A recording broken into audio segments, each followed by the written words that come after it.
So we're here this morning because at 5:49 hours this morning, fire department was dispatched for a gas leak at the Rapho Township Municipal Building. At 6 o'clock this morning, that was upgraded to a building fire, to a explosion. We do have fire, law enforcement, and EMS on site, and as you can see, standing here beside me is Rapho Township municipal officials, law enforcement, and fire department. Our EMS crews are up at the scene. So we're here to give you a briefing this morning. We know everyone's interested in knowing what's going on. First of all, I want to say that there are no injuries. We're very thankful that there have been no injuries. There are reports of structural damage in the immediate area, as well as some extended locations in the immediate area. We have structural engineers that are going to be helping to determine the extent of that. The Red Cross is on scene. They're right here at our media post. So those residents that are affected by this can seek out a Red Cross representative. And we're asking that unless you are affected by this, that you're not going to be coming here to seek out the Red Cross. Fire department continues to work on the incident, any remaining fire that is happening, and those types of activities. The structural engineers are on site. The PSP fire marshal is here to investigate. The cause is undetermined and it's under investigation. I have no update on the cause of this. The municipal offices have suffered damage. The extent of that we're not conclusive on.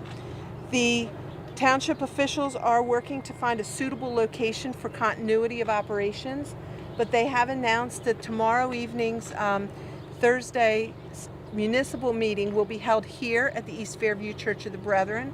That starts at 7:30. So in the immediate future, they're going to be conducting some business and have a meeting tomorrow night. At this time and during the coming weeks, we ask everyone to be respectful of the people that have been affected, the municipal officials and the residents. Just be respectful of their privacy and the challenges that they're facing right now. We do not have an extent of damage. We do not know that extent at this time. And that's my report.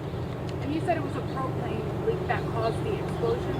We don't have a cause. There's been a variety of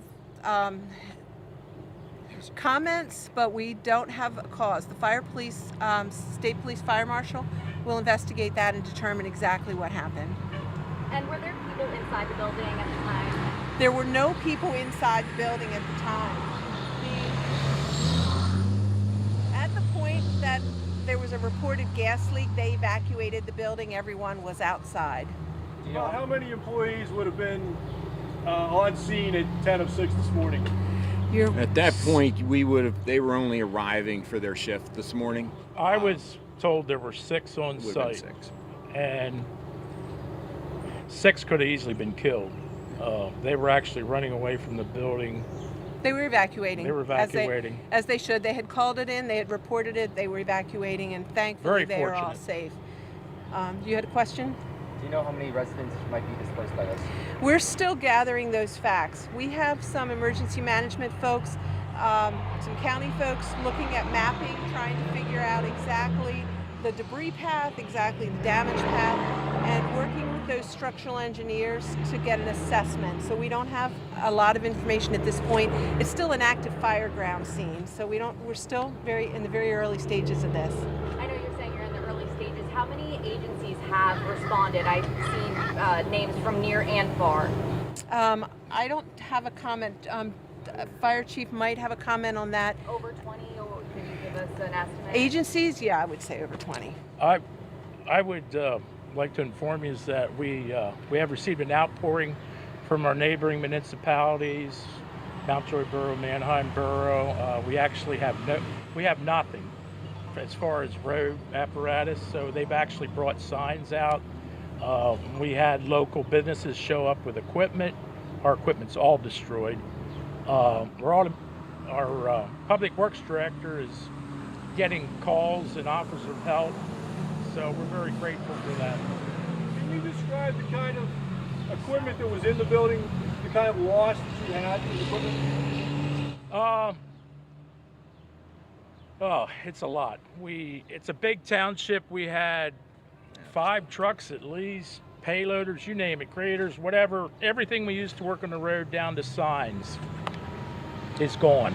And that building was relatively new. Do you know when it was built? The original building was built probably 40 years ago. There were 2 add-ons. We had a huge complex wash bay that equipment was washed with, and the local police and fire washed there. Everything's destroyed. I know you said 6 employees were on site at the time. Was that the entire complement coming in for the day, or how many workers Yes. would normally be here today? 6. 6. I know you mentioned that this was an active fire scene. Right now, is there any dangers to the public because of the propane that's involved? No, there's not. We have a hazmat that has done some air quality testing. There is no air quality concerns that we have at this time. And the propane, was it provided by UGI, or were there tanks on site that held the propane? There are tanks on site. Do you know how many tanks and the size of those tanks? There's at least 2. I would say they're 1,000-gallon tanks. They've How full been secured. They're secured. They're secured. I'm sorry? Do you know when they were recently filled, how full they would be? No, I don't. Whole community shaken, literally and physically, by this. Is there anything that you would like to say to them? I mean, even people watching out for watching this tragedy unfold. Yes, I would. We lost our building. We have heavy damage in our office building, but their buildings, no lives were lost, and the explosion did not damage the heart of Rapho Township. We will be back. We'll rise up. We have a great community and great neighbors.